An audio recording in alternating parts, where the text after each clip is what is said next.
Salawat teriring salam, mari kita sama-sama hadiahkan kepada baginda agung Muhammad sallallahu alaihi wasallam serta keluarga, para sahabat, para tabi'in tabi'in dan juga tentu saja umat beliau yang senantiasa berkomitmen untuk menegakkan sunnah-sunnah beliau sampai hari akhir nanti.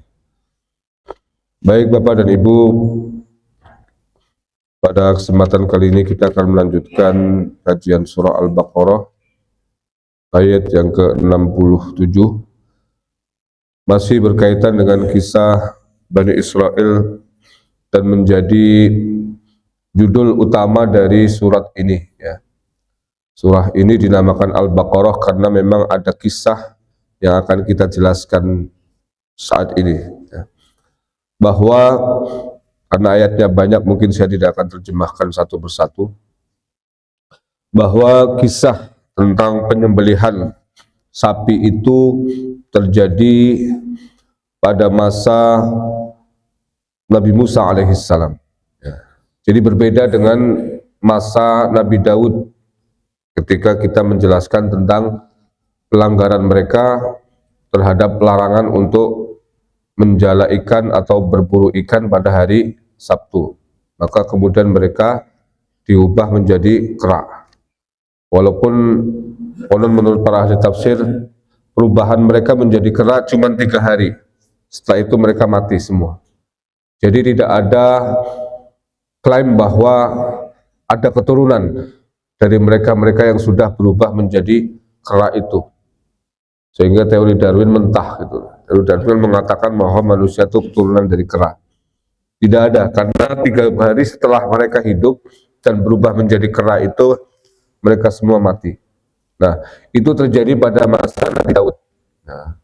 Nah, kisah ini terjadi pada masa Nabi Musa. Dan kisah ini dijelaskan dengan panjang lebar. Tetapi kejadian yang menyebabkan kisah ini terjadi itu ditempatkan di belakang. Wa idh qataltum nafsan faddaratum fiha ya. Dan ingatlah ketika kalian atau salah satu daripada kalian membunuh seseorang ya.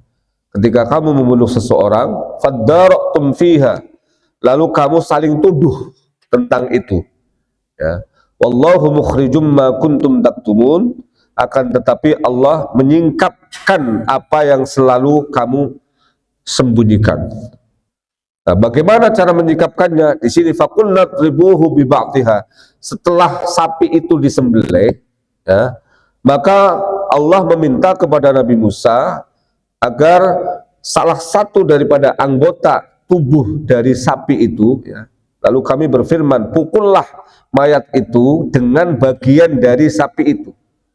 Jadi mayat yang terbunuh yang tidak diketahui siapa pembunuhnya itu, karena kemudian terjadi fitnah ya, terjadi rumor ya, kemudian gosip ya, saling tuduh, saling curiga dan seterusnya, maka kemudian Allah memerintahkan salah satu bagian daripada sapi itu dipukulkan ke tubuh mayat tadi. Maka kemudian apa? Kadzalika yuhyillahul mauta wa yuriikum ayatihi la'allakum ta'qilun. Demikianlah Allah menghidupkan orang yang telah mati. Jadi mayat itu hidup lagi, Pak. Setelah dipukulkan dengan salah satu anggota badan dari sapi itu, yang sudah mati hidup lagi dan kemudian menceritakan kejadian pembunuhan itu. Nah, ini juga salah satu mukjizat ya yang diberikan oleh Allah kepada Nabi Musa. Jadi di dalam kitab Ibnu Katsir dijelaskan siapakah laki-laki yang dibunuh itu. Di sini dijelaskan kana rajulun min bani Israil wa kana ghaniyan. Ada seorang laki-laki yang sudah berusia ya, tidak dijelaskan usianya berapa, tapi sudah tua ya, dan dia kaya raya ya. Tetapi walam yakun lahu waladun, dia tidak memiliki anak. Jadi tidak memiliki anak ya. Ahli warisnya cuman istri ya. Wa kana lahu qaribun, tetapi dia memiliki kerabat ya. Salah satunya adalah anak-anak pamannya Nah, nah, anak paman inilah yang kemudian membunuh. Ya, kalau anak paman berarti sepupu ya, ya kan? Berarti sepupu ya. Anaknya paman kan berarti ya anaknya Pak D atau Pak L kan berarti sepupu. Jadi sepupunya inilah yang membunuh. Ya. Tujuannya apa? Supaya dia mendapatkan waris. Nah, setelah dibunuh dengan trik ya, yang sangat lihai, ya, kemudian dia sengaja ya melemparkan atau menempatkan mayat itu di tempat di mana banyak orang itu bisa melihat. Tapi tentu saja dengan cara sembunyi-sembunyi. Ya, mungkin bisa di pasar, mungkin di mana gitu ya. Ditempatkan di tempat di mana orang akan melihat. Nah, disitulah geger kan, ada ditemukan mayat. Ya. Ya. Dan kemudian tidak diketahui siapa pembunuhnya. Justru yang melapor itu yang pertama kali ada kerabatnya tadi kepada Nabi Musa. Ya, kami minta supaya pembunuhnya ini ditemukan dan kemudian dihukum sesuai dengan ketentuan hukum saat itu. Ya, ini kejadian seperti ini kan di masa sekarang juga kerap kali ada Pak ya. Jadi dia yang membunuh, dia juga yang melapor. Itu ada juga kejadian kemarin itu lucu, saya baca di Detik itu ada pasangan incest kalau nggak salah ya, kakak adik ya melahirkan ya, kemudian dikirim lewat ojol ya, jadi dibuang lewat ojol ya, ketahuan ya, begitulah kejahatan.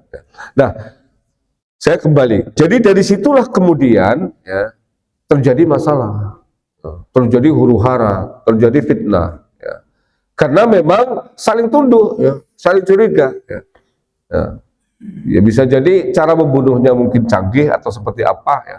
Yang jelas bahwa ya, kejadian ini menyebabkan fitnah di masyarakat Bani Israel ketika itu. Nah, ketika kemudian mereka semua ya meminta kepada Nabi Musa supaya menemukan siapa pembunuhnya, disitulah kemudian Allah berfirman kepada Nabi Musa untuk disampaikan kepada kaumnya apa?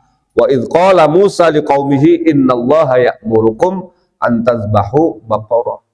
Jadi Allah berfirman kepada Nabi Musa supaya menyampaikan kepada kaumnya sesungguhnya Allah itu memerintahkan kalian untuk menyembelih sapi. Ya. Jadi pembunuhan, mencari siapa pembunuhnya, tapi disuruh nyembelih sapi. Itu nalar siapapun barangkali kan akan berpikir keras ya. Tetapi kalau orang tersebut atau kaum tersebut adalah kaum yang memang komitmennya, dedikasinya kepada nabinya itu betul-betul total, itu pasti melaksanakan apapun yang diperintahkan. Orang ini wahyu dari Allah kan. Kan mereka sendiri yang minta Pak. Mereka sendiri yang minta kepada Nabi Musa gimana caranya supaya pembunuhnya ketemu. Diminta untuk menyembelih sapi. Ya. Ya. Tapi kemudian apa yang mereka lakukan? Qalu atattakhiduna huzwa. Ya. Ya. Apa yang mereka sampaikan? Mereka bertanya, apakah engkau akan menjadikan kami sebagai ejekan? Ya. Ya bagaimana mungkin diminta untuk menemukan pembunuh malah disuruh nyembelih sapi? Ya, kamu bercanda apa Musa? Ini tipe orang-orang kayak Bani Israel itu begitu Pak. Tipe ngeyelan ya. Tipe yang senantiasa menjadikan akal dan logika ya, itu sebagai panglima. Kalau tidak masuk akal, tidak nyambung, mereka pasti akan ngeyel terus menerus. Padahal urusan agama ya, bukan berarti agama tidak rasional. Tapi ada hal-hal di luar nalar manusia yang tidak bisa kemudian dicerna dan hanya Allah dan orang-orang tertentu termasuk para nabi yang bisa melakukan itu. Ya. Untuk menunjukkan kepada siapapun, bukan hanya di masa Nabi Musa. Di masa sekarang pun begitu. Kalau sudah urusan wahyu, perintah dari Allah, mau masuk akal atau tidak masuk akal, selagi itu datang dari Allah, itu pasti hak. Ya. Hanya saja mungkin kita belum menemukan jawabannya. Mengapa perintah ini kemudian disampaikan oleh Allah? Ya. Dan itulah yang berkali-kali disampaikan pada Rasulullah pada saat itu. Ya. Bahkan ada kejadian yang saya pernah sampaikan. Umar bin Khattab, ya, untuk menunjukkan kepada siapapun di seluruh dunia umat Islam dari masa beliau sampai hari akhir, bahwa yang namanya komitmen beragama itu tidak boleh semata-mata dilandaskan kepada akal. Karena akal itu punya wilayahnya sendiri, Pak. Akal itu ada wilayahnya, ada domainnya, di mana dia tidak akan bisa menjangkau sesuatu yang di luar akal itu. Ya, ya kan Pak ya? Saya kan berkali-kali menyampaikan ini, bahwa yang jelas-jelas tampak saja kita seringkali tidak bisa menyebutkan, akal kita tidak menjangkaunya. Ya, saya pernah mengatakan min 1, kemudian nolnya di renteng dari sini sampai ke pintu itu, nolnya ada 50 biji misalnya. Sebutkan berapa angka itu, ya kan? Berapa? Silakan datangkan ahli matematika paling jago di seluruh dunia, suruh kumpul, nyebutkan yang nolnya itu lebih daripada ketentuan yang sudah kita pahami, triliun, biliun ya. Setelah itu angka berapa? Nggak ada yang bisa menyebut. Bahkan komputer yang paling canggih, AI yang sekarang yang konon paling hebat, itu pasti dia kesulitan untuk menyebut berapa angka itu. Karena nolnya di luar batas. Betul Pak? Ya. Itu jelas-jelas kelihatan di depan mata. Dan bisa dideteksi dengan mata kita secara telanjang. Tapi akal kita tidak bisa menyebutkan. Apalagi yang tidak tampak. Apalagi kita juga tahu semua ilmu Allah itu tidak terbatas, sementara manusia penuh keterbatasan. Kok kemudian ingin menjangkau sesuatu yang tidak terbatas dengan sesuatu yang terbatas? Nggak mungkin Pak. Ya. Nggak bisa sampai. Maka satu-satunya cara adalah apa? Kita iman, kita yakini dengan hati, jangan pakai akal. Itu yang dilakukan oleh Umar ibn Khattab ketika beliau berdiri di depan Hajar Aswad. Hai batu, batu hitam, katakanlah udah hitam jelek lagi, gitu kan? Ente cuma batu. Ya ini kalau yang muka-muka hitam kayak saya itu pas jadi Hajar Aswad ya. Kalau istri saya itu kan salaman, itu kan cium tangan, itu cium Hajar Aswad itu. Sama aja itu pahalanya Bu ya. Suami-suami yang hitam itu anggap aja Hajar Aswad Bu ya. Ya walaupun baunya apek nggak kayak Hajar Aswad kan wangi gitu kan. Ya. Nah, itu kata Umar, seandainya kamu batu hitam, kamu cuma batu, makhluk Allah, ciptaan Allah, tapi tidak punya akal. Kamu cuma batu, bahkan tidak hidup. Sementara saya adalah manusia, makhluk yang paling mulia, ciptaan Allah yang paling mulia. Kata Umar, seandainya aku tidak melihat Rasulullah Shallallahu Alaihi Wasallam menciummu, maka aku tidak akan pernah menciummu. Tetapi karena saya melihat dengan mata kepala sendiri Rasulullah menciummu, maka aku ikut menciummu. Nah, dan Umar tidak peduli apakah itu masuk akal atau tidak. Ketika Rasulullah mencium Hajar Aswad itu berarti ada sesuatu. Nah inilah gambaran tentang bagaimana orang beragama itu ya. Tidak semuanya itu bisa ditaakuli, diakal-akalkan. Ada yang namanya ta'abbudi, termasuk rokaatnya 17. Itu kenapa 17 Pak? Nggak bisa dirasionalisasikan ya.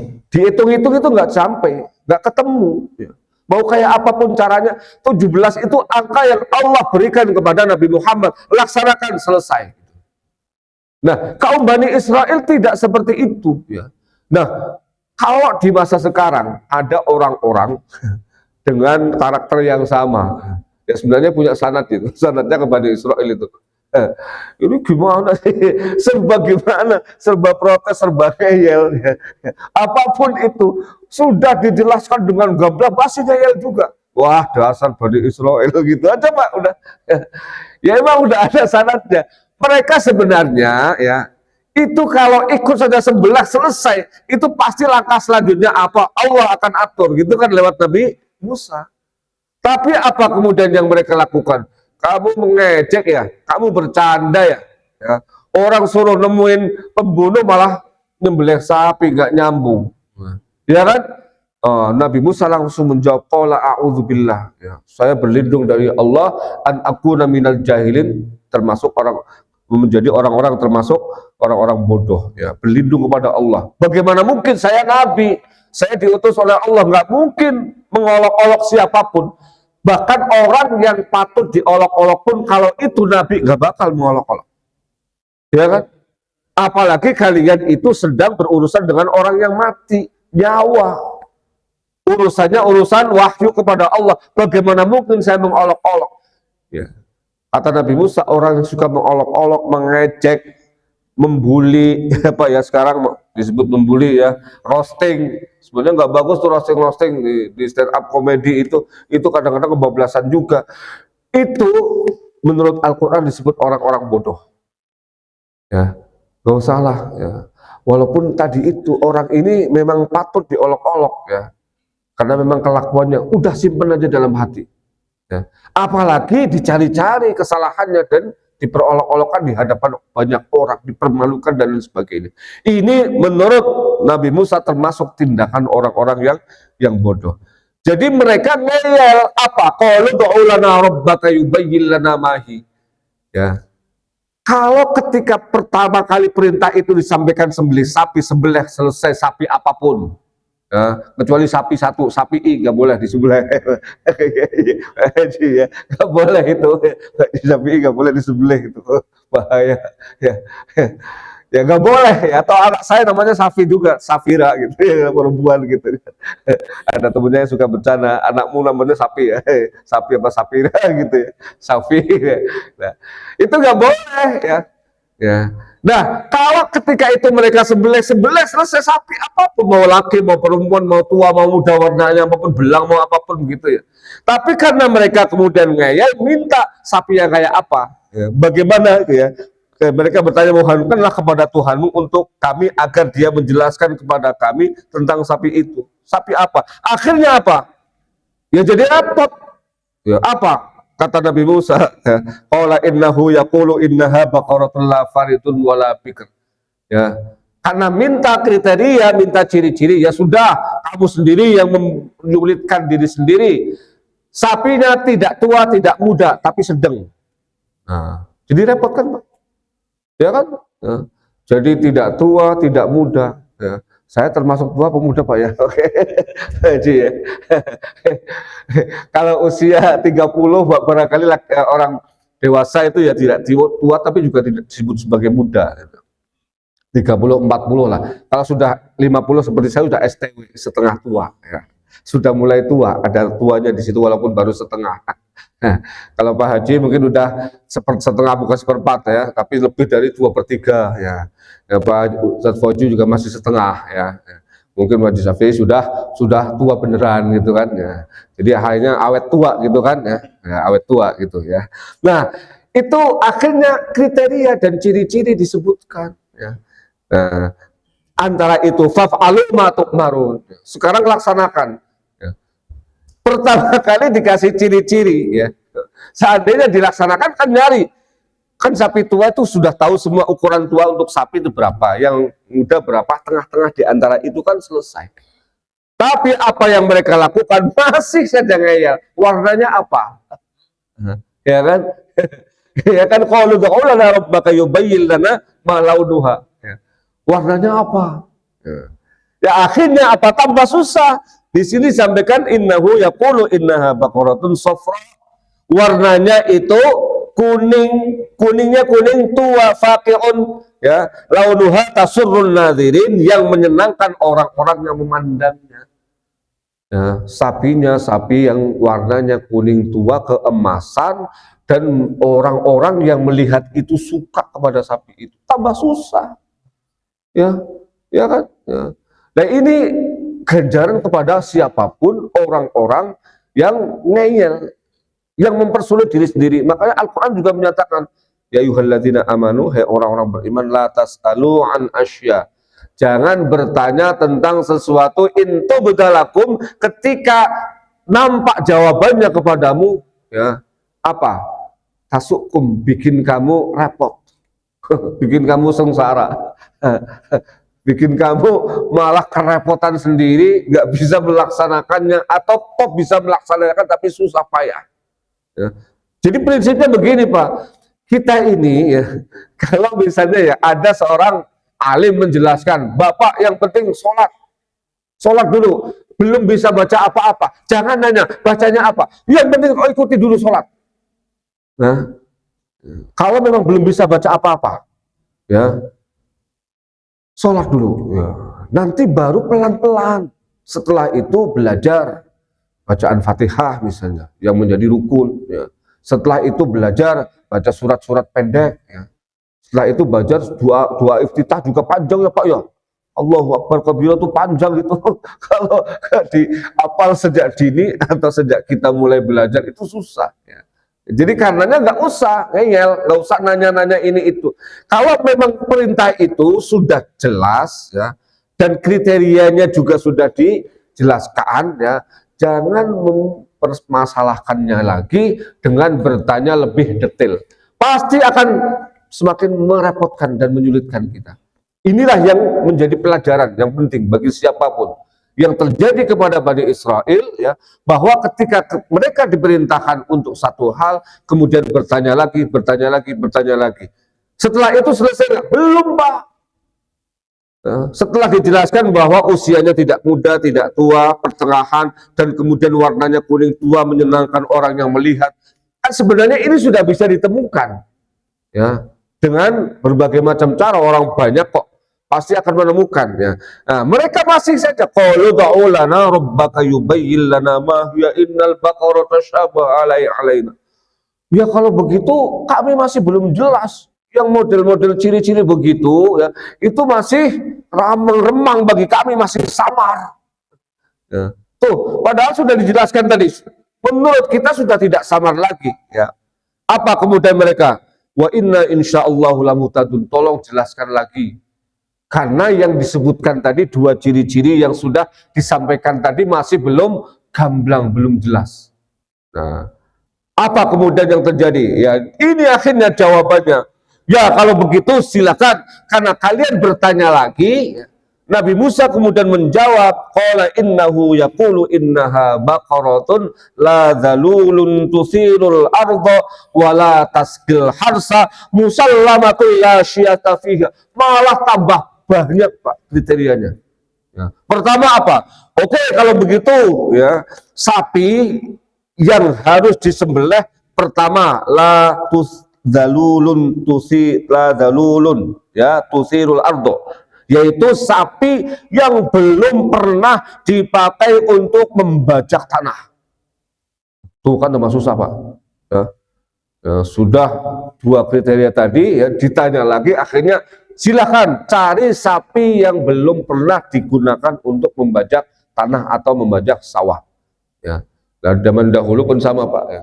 Saya ketika di Mesir itu pernah pergi beberapa kali ke kampung, itu masih manual Pak, masih pakai kebo, ada yang sapi gitu ya. Bahkan saya pernah melihat kincir air Pak, itu yang muterin bukan bulatan, itu bukan apa namanya alat, tapi kebo. Jadi yang muter itu kebo. Saya ketawa dan kumpul-kumpulnya bobo, badan aja gede doang, dikerjain sama manusia, kerjanya muter-muter sehari. Itu bisa jadi kalau sampai sore Pak ya, habis dia muter-muter dia kelilingan gitu ya, habis selesai itu kemudian dia pingsan atau apa itu, karena muternya satu arah Pak. Itu saya perhatikan, ya Allah kasihan binatang gede-gede dikerjain sama manusia, suruh muter kerjanya gitu. Itu kincirnya pakai manual, pakai kebo Pak. Ya, kebo itu gede itu. Karena kebo orang Mesir nggak kayak orang Mesir gede juga. Nah itu kita lihat ya, semua ya masih manual. Nah digunakan juga untuk membajak sawah. Nah ini ya kriterianya salah satunya karena pertanyaan yang berlanjut tadi, pada akhirnya menyulitkan mereka sendiri. Sekarang yang harus disembelih adalah yang tidak pernah digunakan untuk membajak tanah. Kemudian apa? Musallamatu la syiyata fiha, untuk mengairi tanaman, ya. Kemudian sehat, ya. Musallamatu la syiyata fiha, sehat, Kemudian la syiyata fiha, musallama itu sehat, la syiyata fiha, tidak ada belangnya. Loh, tuh kan. Berarti kalau misalnya dari awal sebelah selesai mau model yang belang, mau belang tiga, mau belang apa, mau bilakan, mau apa gitu ya. Iya. Silakan, tapi karena kemudian mereka meminta lagi, sekarang sudah nggak boleh lagi. Sudah tidak boleh untuk membaca sawah, kemudian harus sehat, tidak boleh sakit sedikit pun, kemudian apalagi la syiyata fiha, tidak ada belangnya, harus mulus. Nah, apa kemudian qulul ana ji'ta bil haq, baru setelah itu mereka berkata, sekarang barulah engkau menerangkan hal yang sebenarnya. Fadzabahuha wa ma kadu yaf'alun. Maka kemudian mereka menyembelih, hampir saja mereka tidak menemukan sapi yang dicari, saking susahnya ciri-cirinya yang disampaikan. Pelajaran yang sangat besar, dan karenanya ini menjadi tema utama dari surah Al-Baqarah, bahwa saya sampaikan sekali lagi, penting bagi siapapun ya, termasuk kita, walaupun ini kisah tentang Bani Israel disampaikan di dalam Al-Quran, pasti ada misi. Misinya apa? Misinya menyampaikan kepada umat Islam bahwa apa yang dilakukan oleh Bani Israel itu harus menjadi pelajaran bagi kita. Dalam hidup ini ya, ada hal-hal yang tadi saya sampaikan yang pertama. Tidak semua hal itu bisa diselesaikan dengan rasionalitas dalam logika dan akal. Ya. Ada hal-hal yang di luar itu. Ya tadi itu kan mencari pembunuh, tapi dengan cara yang tidak rasional. Ya. Sapi disentuhkan, dipukulkan ke badan orang yang sudah mati. Dan kebetulan ya, atas izin Allah, mukjizat, orang yang mati itu. Jadi karenanya Pak, kalau dalam konteks kita sekarang tidak harus sama persis. Penyelesaian seperti itu tidak harus sama persis. Tapi yang kita lakukan adalah menyelesaikan sesuatu dengan memohon bantuan dari Allah. Memohon kekuatan dari Allah. Karena itulah menurut saya dan menurut ajaran Islam, kekuatan yang tidak ada batas. Kekuatan yang tidak bisa dilawan oleh siapapun. Kekuatan yang tidak bisa dihalangi oleh siapapun. Itu hanya satu, yaitu kekuatan Allah. Maka jangan pernah ya kita terlalu mengandalkan manusia. Terlalu mengandalkan bahkan orang yang paling dekat dengan sininya. Makanya dalam surah Al-Falaq itu kan Qul a'udzu birabbil falaq min syarri ma khalaq. Ya, kita disuruh berlindung oleh Allah yang merupakan Tuhannya waktu subuh. Al-Falaq sudah mengatakan waktu subuh, tapi juga dia mengatakan Al-Falaq tiap yang membelah itu, biji-bijian dibelah juga oleh Allah, gunung dibelah dengan air ya. Kemudian tanah dibelah dengan tanaman. Jadi Rabbil Falaq itu hanya bisa membelah apapun, termasuk membelah malam dengan waktu fajar subuh. Apa? Min syarri ma, dari kejahatan apa yang diciptakan oleh Allah. Coba. Jadi yang diciptakan oleh Allah itu ya, Allah itu kan maha baik. Tapi yang diciptakannya makhluknya itu kan belum tentu kayak Allah. Ya kan? Bahkan banyak yang jahat. Ya. Dan di sini yang jahat itu bisa siapa saja, bisa apa saja. Bukan hanya yang berakal, tapi bisa jadi yang tidak berakal. Api, ya misalnya, itu bisa membahayakan air bahkan. Ya Pak ya, kita minum air tapi salah tempat, masuknya ke hidung semua. Nyemprot sama wakil presiden, dipecat kita dari PNS. Salah minum, jembur kepada pejabat tinggi yang punya kewenangan, dipecat, ya udah muradul hidup. Ya. Jadi air sekalipun itu punya nilai bahaya, punya efek bahaya, punya potensi untuk membahayakan kita. Dan menurut Ibnul Qayyim yang namanya syar ya, Ibnul Qayyim Al-Jauziyah itu menyampaikan syar itu, keburukan itu bukan hanya hasil. Seperti apa? Siksa neraka, ya, murka Allah itu kan hasil, ya. Apalagi misalnya mati karena apa? Kecelakaan, ya, itu kan hasilnya. Tapi ya proses menuju keburukan itu pun disebut syar juga. Apa? Tadi itu orang karena sembrono nyupirnya ugal-ugalan mati, tabrakan, ya, atau celaka, ya. Berarti ugal-ugalannya itu syar. Atau orang sudah tahu diabetesnya tingkat tinggi ya, makan durian montong 2 biji habisin sendiri ya. Itu manisnya kan luar biasa itu. Langsung kolaps. Jadi makan duriannya itu syar, matinya juga syar, keburukan juga. Jadi proses menuju keburukan itu pun kita berlindung dari Allah. Berlindung kepada Allah. Itu kan ada orang yang bisa jadi ya keburukannya ya itu dia tidak dapatkan, tapi prosesnya melakukan, hanya saja ditunda keburukannya itu. Apa ya tadi itu contohnya, sudah tahu kolesterol ya, makan dagingnya, makan jeroannya nggak karu-karuan gitu loh, nggak ukuran. Ya itu bisa jadi matinya memang nggak langsung, tapi secara gradual, secara bertahap itu usianya lebih cepat daripada yang seharusnya. Ini namanya syar juga. Jadi makanya kita berlindung kepada Allah Subhanahu wa Ta'ala dari proses menuju keburukan dan juga hasil dari keburukan yang dilakukan. Jadi dua-duanya itu sudah ditutup. Kita berlindung dari Allah supaya ditutup. Karena apa? Ya, orang yang soleh, orang yang baik itu ciri-cirinya adalah dia dilindungi oleh Allah dari hal-hal yang buruk. Baik itu prosesnya maupun hasilnya. Jadi ada saja cara Allah untuk menghalangi kita tidak melakukan perbuatan itu. Bisa itu maksiat, bisa itu makanan yang tidak sehat dan lain sebagainya. Itu dihindarkan oleh Allah. Saya sekarang sudah dihindarkan oleh Allah, Pak. Caranya bagaimana? Tensi saya tinggi, Pak, sekarang. Karena saya punya keturunan dari Bapak. Saya memang paling suka sama daging. Sekarang udah 1 bulan ini, hampir 1 bulan ini kalau makan daging. Kenapa? Tensi saya tinggi. Dan ketika diobati dengan garlic itu ya, oh ya garlic itu ya, yang bawang hitam itu di dodol itu, ya itu kan obat bawang tunggal dijadikan fermentasi ya, itu nggak mempan, ya. Tetap aja tensinya tinggi, akhirnya saya periksa ke dokter penyakit dalam, ya rupa-rupanya ada penyumbatan ya, ke arah jantung itu, karena saya waktu COVID itu yang kena jantung. Jadi rupa-rupanya efek COVID itu memang nggak bisa hilang 100%. Akhirnya apa? Dikasih obat, pengencer darah, obat jantung juga, kemudian obat darah tinggi, baru kemudian turun. Tapi apa kata dokter?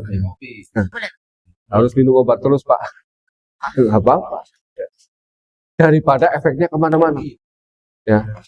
Jadi saya kan anak saya dokter, jadi saya tahu konsultasi. Kalau saya minum obat terus, mendingan minum obat terus, Pak. Daripada kemudian tensinya, kalau tensi tinggi kemana-mana. Hipertensi itu kemana-mana. Iya, bisa ke jantung, bisa ke lambung. Salah satunya. Jadi saudara saya itu kemarin halal bihalal itu ngobrol sama saya. Usianya lebih muda dari saya. Masih segar bugar, sehat walafiat. Ngobrol, bahkan dia moto sana sini, mosking sana sini. Baru seminggu saya balik meninggal. Ya. Masuk rumah sakit cuma sehari semalam. Saya nanya penyakitnya apa? Darah tinggi, hipertensi. Rupa-rupanya yang diserang jantung. Nah, dia sudah dikasih tahu, kamu tuh hipertensi, hati-hati makannya, hati-hati. Anaknya cuek. Mungkin makan apa kan lebaran kayak begitu kan ya, serba dimakan semua kan. Nah, cuma sehari semalam lewat. Jadi yang punya darah tinggi makanan dan yang kedua pola hidup sering juga olahraga, dan jadi kalau mengkonsumsi obat dan sekarang pagi nanti sebelum sarapan obat, malam 2 kali obat. Mendingan begitu. Ternyata banyak yang sudah seperti itu, teman-teman saya yang lebih muda di kampus itu, ada dekan fakultas, tapi saya udah lama begitu.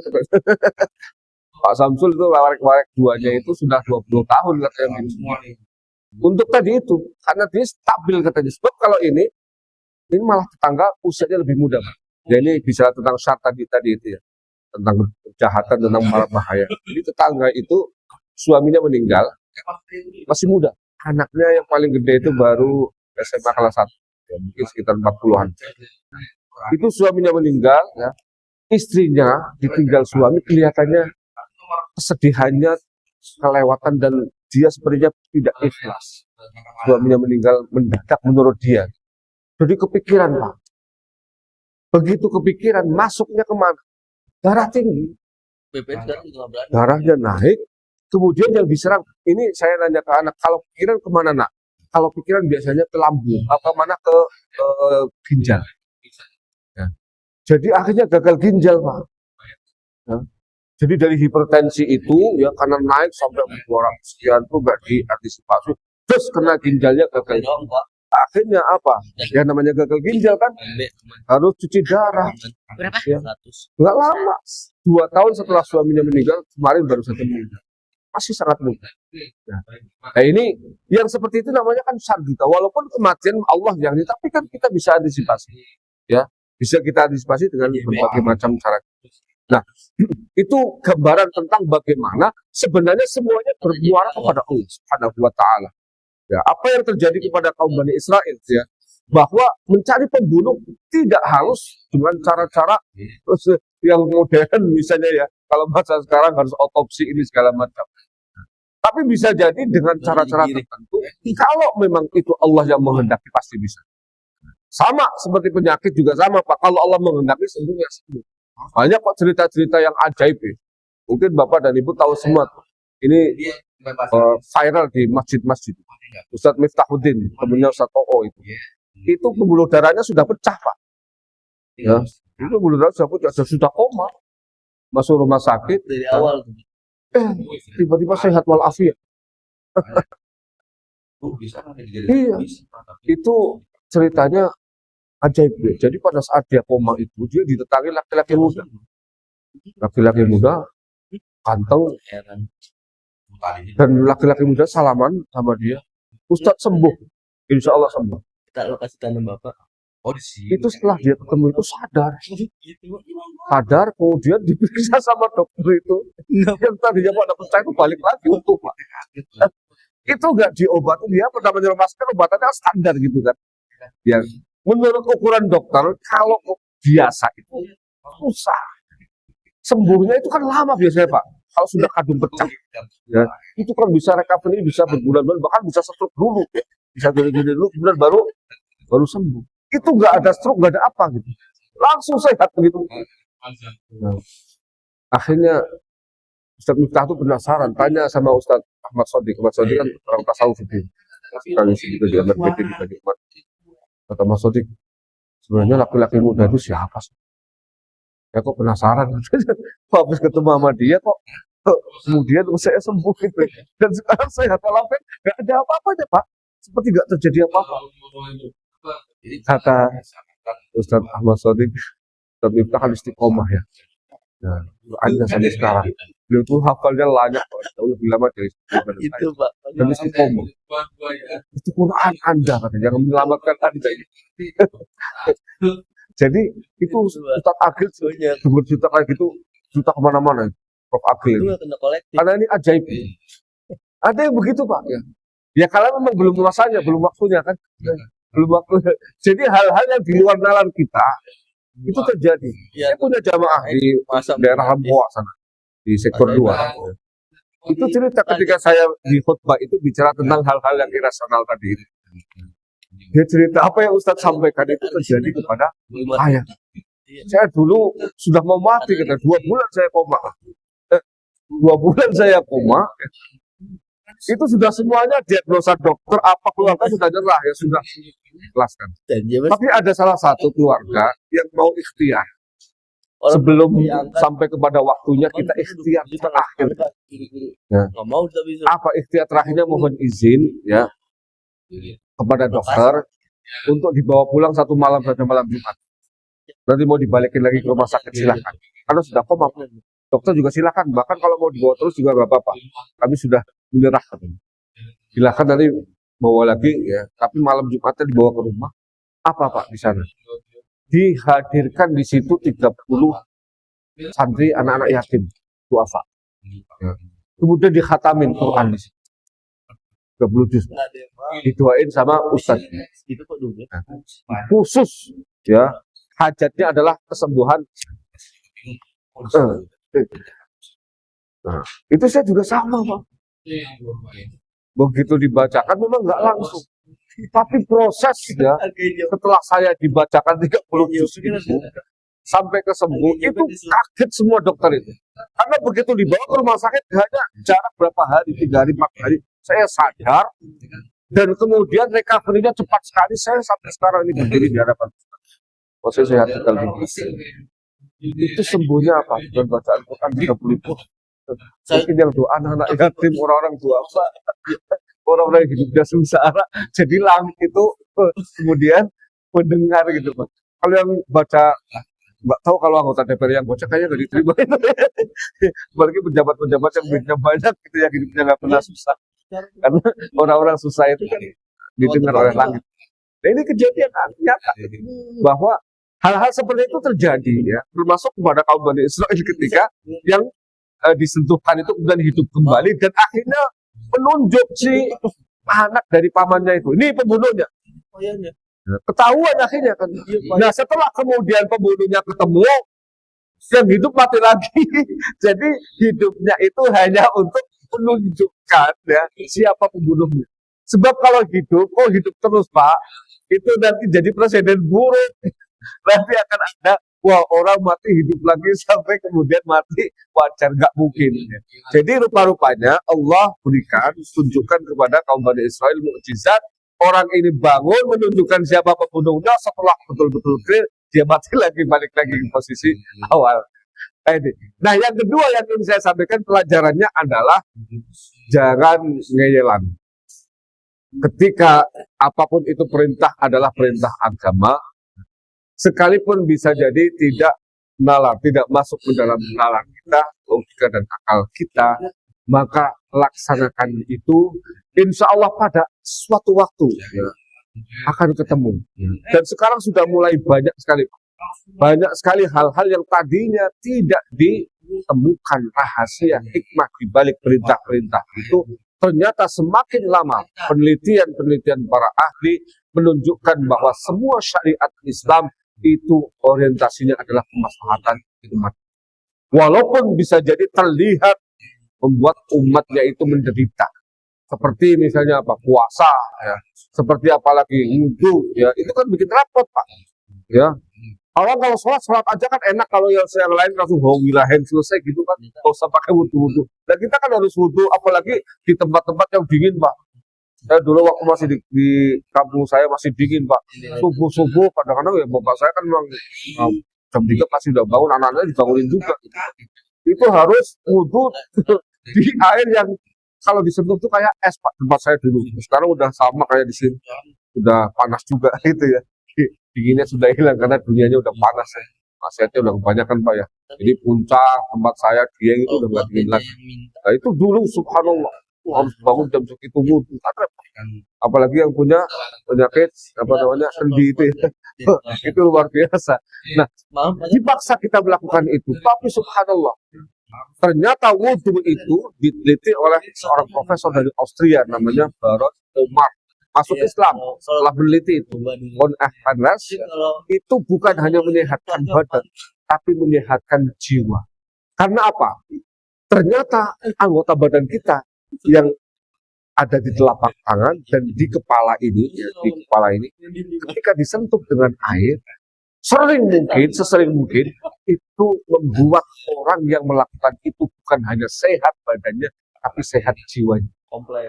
Makanya Nabi memerintahkan kalau orang marah itu diminta untuk wudhu. Ternyata ada kaitannya Pak. Air yang masuk ke saraf-saraf ini di pilingan sini sama di tangan itu akan meredakan emosi yang ada dalam diri kita, dalam jiwa kita. Sehingga orang yang banyak wudhu insya Allah nggak gampang kena bludruk darah tinggi Pak. Itu insya Allah ya sekalipun keturunan tapi ya mungkin tadi itu bisa diredam. Jadi yang bisa menarik darah tinggi, memicu darah tinggi orang yang gampang marah. Ya, itu insya Allah tidak. Karena apa? Jiwanya itu diredam dengan air dan air inilah yang karena air doa berbeda dengan air biasa Pak. Ya. Jadi kalau kita cuma apa-apa gitu cuma basuh-basuh aja tanpa ada basmalah, tanpa nawaitu dan sebagainya. Karena air itu menurut penelitian dokter siapa itu Masimoto apa dari Jepang gitu ya menyatakan bahwa air kalau dibacakan doa-doa pujian-pujian itu bereaksi Pak, membentuk kristal ya. Jadi ada penelitian ya, dia tuh satunya air itu dimaki-maki sama dicuekin. udah dicuekin, dimaki-maki lagi. Yang satunya dipuji-puji, didoain baik-baik. Ternyata apa? Yang dipuji-puji, didoain baik-baik itu bentuk kristal. Yang ini nggak ngapa-ngapain. Ya. Kata ayahnya, emang gue pikirin kan gitu ya. Dipuji jeleknya juga biarin aja, gue nggak mau bereaksi. Tapi yang ini bereaksi. Itu artinya apa? Air yang kita minum dengan Bismillahirrahmanirrahim. Dibalikin lagi. Tapi kalau misalkan Dan yang nggak pakai basmalah itu udah ikhlas, jadi ikhlas. karena di situ ada asma Allah Ar-Rahman dan Ar-Rahim. Iya. Insya Allah sekalipun ada gulanya terhindar dari diabetes. Ya. Insya Allah ya. Makanya Bismillahirrahmanirrahim selain baca basmalah juga kalau kita ada penyakit yang berkaitan langsung dengan apa yang kita makan sambil Bismillahirrahmanirrahim, setelah itu baca Bismillahirrahmanirrahim la yadurru ma'asmihi syai'un fil ardi wala fis sama wa huwas samiul alim. Dengan menyebut nama Allah yang tidak memberikan madarat, apapun yang ada di langit dan di bumi, Allah Maha mendengar dan Maha melihat. Ya. Itu insya Allah aman lah. Jadi nggak usah. Saya juga sama, bukan berarti menghindarkan sama sekali, mengurangi saja. Tidak harus sama sekali dihindarkan. Orang kalau hidup misalnya nggak pernah makan daging, ya, kena asam urat, nggak pernah makan sayur yang hijau-hijau, itu hidupnya kayak apa? Gitu kan, nggak ada nikmatnya. Padahal yang nikmat itu makan pantangan itu kan Pak ya. Jadi sesekali nggak apa-apa. Ya. Tapi jangan kemudian menjadi kebiasaan terus. Mungkin itu dua hal yang bisa kita sajikan kesimpulan dari apa yang kita sampaikan pada hari ini, kisah dari Bani Israel yang menjadi judul utama dari surah Al-Baqarah. Demikian, kalau ada yang ditanyakan silakan. Ya silakan Ibu. Waalaikumsalam warahmatullahi wabarakatuh.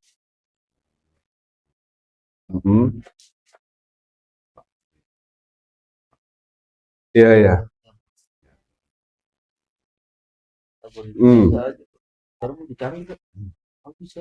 Iya. Gimana Pak? Dari Gojek ini sadar pakai kerja bisa. Waalaikumsalam. Wah, pertanyaan super Mario Teguh ya. Ya. Al-Ikhlas, kenapa tidak ada kata Al-Ikhlas dalam surat itu, tapi disebut surat Al-Ikhlas? Ini menurut para ahli ya, bukan saya yang bicara. Itulah menunjukkan bahwa yang namanya ikhlas itu tidak ada sebutannya, tidak ada wujudnya. Nah, jadi ketika orang ingin disebut sebagai mukhlisin, orang yang ikhlas, ya itu artinya dia sudah siap ya untuk tidak disebut, sudah siap untuk tidak ada namanya di situ. Tidak ada tujuan apapun kecuali Allah. Kosong gitu. Ya. Itulah esensi daripada ikhlas. Jadi ikhlas itu adalah suci bersihnya hati ya dari hal-hal selain Allah. Jadi tidak ada di situ ya, orientasi untuk mendapatkan pujian manusia. Tidak ada orientasi untuk diberi apresiasi oleh siapapun. Makanya Qul huwallahu ahad dari awal sampai akhir tidak ada kata ikhlas, karena memang ikhlas itu tidak ada sebutannya. Bagi orang yang melakukannya sudah lakukan saja. Bahkan ada perumpamaan yang sangat ekstrim. Kalau Anda melakukan sesuatu yang baik ya, anggaplah seperti Anda buang air kecil maupun air besar yang tidak akan pernah diingat. Ya kan? Memang harus seperti itu ya. Tetapi ingin saya sampaikan Ibu ya, walaupun definisi ikhlas itu berat ya, yaitu mensucikan, membersihkan, memuluskan suci bersih dari niat-niat selain kepada Allah. Tapi bukan berarti ikhlas itu tunggal. Ikhlas itu ada tingkatan-tingkatannya. Saya pernah sampaikan dulu, kalau tidak salah, sudah lama. Jadi ikhlas itu ya, tingkatan pertama, ya, ini yang paling banyak, ya, mungkin saya termasuk di situ, adalah orang yang mengharapkan pahala akhirat atau mengharapkan ridho Allah, tapi juga masih mengharapkan pahala dunia. Mengharapkan maslahat dunia. Ya, saya ini masih Pak. Ya. Jadi saya insya Allah mudah-mudahan mendapatkan pahala akhirat karena sedekah ilmu, tapi pahala dunianya saya pulang dapat amplop. Bahkan kadang-kadang dapat cincingan, sering itu dapat tentengan itu. Jadi kalau ya, itu masih disebut ikhlas. Asal apa? Tujuan akhirat itu yang paling utama. Ini bisa ya, itu masih dikategorikan ikhlas. Jadi kita misalnya ya, Bapak dan Ibu di sini ada yang digaji sebagai marbot. Tapi tujuan utamanya bukan gaji, tapi Jadi mendedikasikan diri kepada rumah Allah. Itu masih dapat nilai ikhlas, walaupun tingkat yang paling dasar. Nah, ini saya baca ini langsung adem hati saya, Pak. Sebab kalau tidak, ya kita tidak termasuk sama sekali. Ya. Jadi masih, Pak, yang terpenting tadi itu. Indikatornya apa? Misalnya, kita tidak pilih-pilih. Saya alhamdulillah sampai sekarang nggak pilih-pilih. Ya, mau kajian di mana? Kalau ada waktu ada ini. Ya, tidak ada yang maksudnya basah kering, setengah basah setengah kering. Ya. Semua. Kalau itu bisa dilakukan, insya Allah. Karena orientasinya nggak itu. Tapi gue udah canggih lagi. Ini yang pertama. Nah, yang kedua, tingkatan yang kedua, ini adalah yang tadi ya, dunianya hilang. Jadi apa? Semata-mata mendapatkan itu Allah pahala dari Allah di akhirat. Tidak ada sama sekali orientasi duniawi. Ini lebih tinggi levelnya. Nah, dan yang kayak begini lebih berat ya. Lebih berat ya. Karena apa? Dia itu melakukan sesuatu yang memang untuk kehidupan setelah kehidupan ini, bukan untuk kehidupan sekarang. Apapun yang dia lakukan. Nah, biasanya orang-orang seperti ini melakukan sesuatu karena apa? Karena motifnya adalah cinta. Jadi ada 3 motif di sini itu orang melakukan sesuatu motifnya karena seperti apa namanya pegawai yang takut kepada atasan. Itu karena ingin takut siksa. Itu seperti pegawai takut atasan. Atasan yang nggak ada ngawur kerjanya. Yang kedua motivasi yang lebih tinggi adalah karena dia ingin mendapatkan keuntungan. Pedagang, Pak. Pedagang itu kalau nggak untung nggak bakal mau dagang ya. Nah, tapi yang paling tinggi adalah orang yang melakukan sesuatu karena cinta.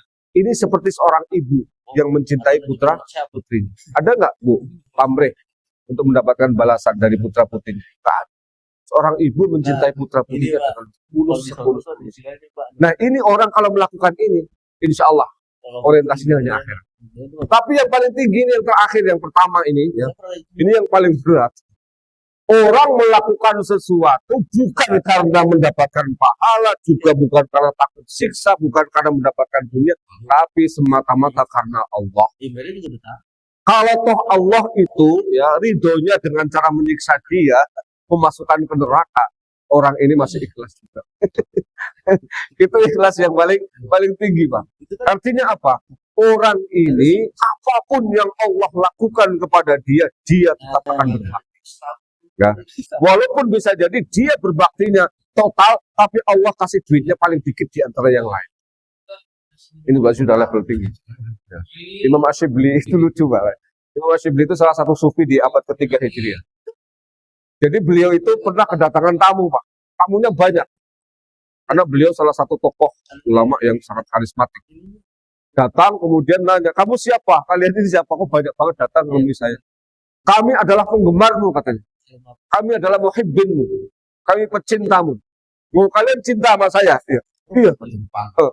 Imam Asyibli lucu. Habis itu dia ambil batu kerikil, Pak. Banyak, Pak. Wow. Orang yang aku cinta itu dilemparin batu itu. Dilemparin semua. Kan dilemparin batu pada kabur kan. Pada pergi kabur. Ya. Kemudian diparahin setelah kabur itu. Kalian ini, kenapa lari katanya? Ini matahrobunuh. Nah, bagaimana kami tidak lari, orang kami dilemparin batu kerikil, ya sakit katanya kabur. Kalian ini bohong, aku cinta sama saya. Orang kalau cinta, ya, itu dia tidak akan lari dari bahaya orang yang dicintai. Kata dia, kalian bohong gitu ngaku cinta. Kalau orang cinta beneran, saya mau lempar batu, mau apain kayak gitu, kalian tetap aja ya istiqomah di dekat saya. Kalian lari, bohong kalian. Itu betul ya. Imam Ghazali dalam kitabnya mengatakan manid da'a hubballah wa syaka minal balwa fahuwa kadzdzab. Siapapun orang ya yang mengaku cinta kepada Allah tapi dia mengeluh dari ujian, itu bohong cintanya. Nah, jadi itu Bu, yang ikhlas yang paling tinggi itu Bu.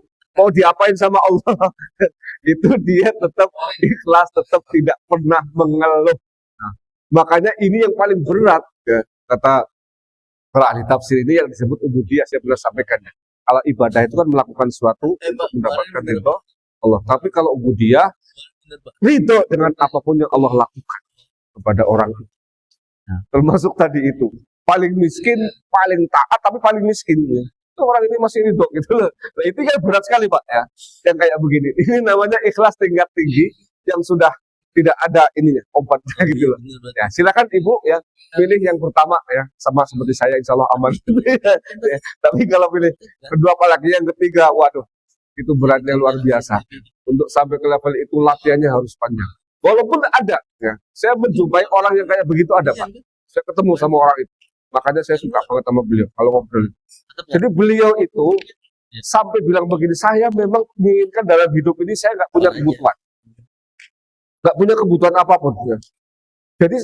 Jadi itu dikabul oleh Allah. Jadi apapun yang dia lakukan itu ya tidak berdasarkan kebutuhannya dia, tapi orang lain yang mencukupi. Ya. Jadi sekarang rumahnya lagi dibangun Pak. Dan lucunya rumahnya dibangun di tingkat, dia nggak pernah minta rumahnya dikasih juga. Yang meningkat juga ya dia nggak pernah minta. Jadi lucu, dia itu pergi ke Jawa Timur suami istri 1 minggu ceritanya. Saya itu dia cerita kemarin, saya itu ya baru sampai di pertengahan jalan, belum sampai ke tol Cikampek, tahu-tahu rumah saya udah hancur didobrak gitu ya. Rupanya di tingkat ya itu nunggu pakainya sama istrinya tuh pergi dulu. Sebab kalau orangnya masih di situ pasti nggak boleh. Itu lucu gitu Pak. Artinya apa? Ketika beliau pulang, ya Allah, rumah saya udah nggak karu-karuan, udah rapi Pak, dipindahin semua Pak. Sekarang udah mau ditingkat, udah berapa persen lah, 25% cepat sekali. Pegawainya puluhan orang. Itu tidak pernah sama sekali dia ngomong masalah rumah. Tahu-tahu di mobil juga sama mobil banyak berderet itu satu pun tidak ada yang punya dia, dikasih sama orang semua.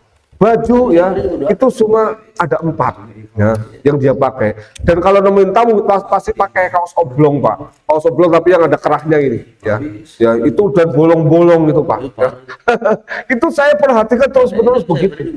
Ya, karena apa? Dia berprinsip saya nggak pernah butuh apapun. Ya. Tapi apa? Dia mencukupi banyak orang.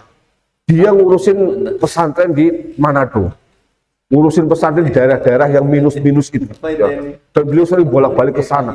Yang ngasih duit siapa? Yang ngasih duit ya Allah. Pokoknya ada aja duitnya untuk beli pesawat, untuk ini segala macam. Ada orang kayak begitu. Ya, saya perhatikan hidupnya nggak pernah kekurangan. Ya. Karena memang tadi itu, ya, dia itu sebisa mungkin nggak pernah punya kebutuhan. Waktu mau haji, itu Pak, 1 hari menjelang besok berangkat. Oke, punya duitnya. Ada 5 juta. Yang berangkat haji berapa orang? Keluarganya, anak istri 3, sama dia 2. 5 orang Pak. Berangkat haji juga dibiayain sama orang. Mau berangkat punya uang 5 juta. Kok pede banget gitu? Ditanya hanya di telepon. Oke, yang telepon juga orang kiai lain yang punya duit banyak. Duitnya berapa yang buat sanggup? 5 juta. Masya Allah katanya. 5 juta 5 orang katanya. Nekat banget ya, lalu adanya segitu, sudah, sini rekeningnya, ditransfer Pak. Saya nggak tahu, saya bilang ini ditransfer banyak banget ini, bisa buat beli apa aja katanya. Jadi nggak tahu jumlahnya berapa, tapi banyak banget. Dan lucunya ya menjelang berangkat ya, yang 5 juta itu yang punyanya dia sendiri, akhirnya apa? Dibuatin 100-an ribu dibagi-bagi santrinya. Nah, ini yang 5 juta ini saya sedekahkan, saya sudah dapat yang lebih banyak katanya. Nah ini gaya-gaya kayak begini, ini ternyata ada Pak di dalam kehidupan kita ini. Nah itu namanya berarti Bu ikhlas yang ya itulah mungkin sudah level pertama itu. Ya, tapi kalau saya hanya menceritakan orang saja, tapi belum sampai berat sekali. Ya. Mungkin itu ya Bu ya. Ya sudah puas ya Bu ya jawabannya ya. Ya kalau belum puas nanti ya sama suami, jangan sama saya itu ya. Baik, kita tutup dengan doa. Allahumma shalli wa sallim ala sayyidina wa lana Muhammad wa sallim wa tabaraka wa ta'ala sahabat wa sallam ajma'in. Alhamdulillah rabbil alamin. Allahumma ij'al jam'ana hadha jam'an marhuma farqana ba'da farqan ma'suma wa la taj'al fina wa la minna shaqiyyan wa la mahruma. Allahumma arzuqna 'ilman nafi'a qalban khashi'a wa lisanan dhakira wa yaqinan sadiqa wa rizqan wasi'an mubaraka wa 'amalan salihan mutaqabbala. Allahumma inna na'udzubika min 'ilmin la yanfa' ومن عين لا تدمع ومن نفس لا تشبع ومن دعاء لا يسمع اللهم استجب دعاءنا واشف مرضانا وارحم موتانا ولا تخيب فيك رجاءنا واختم بالباقيات الصالحات اعمالنا ربنا آتنا في الدنيا حسنة وفي الآخرة حسنة وقنا عذاب النار والحمد لله رب العالمين. Kurang lebihnya maaf, Allah muwaffiq lakum wa tariq. Assalamualaikum warahmatullahi wabarakatuh.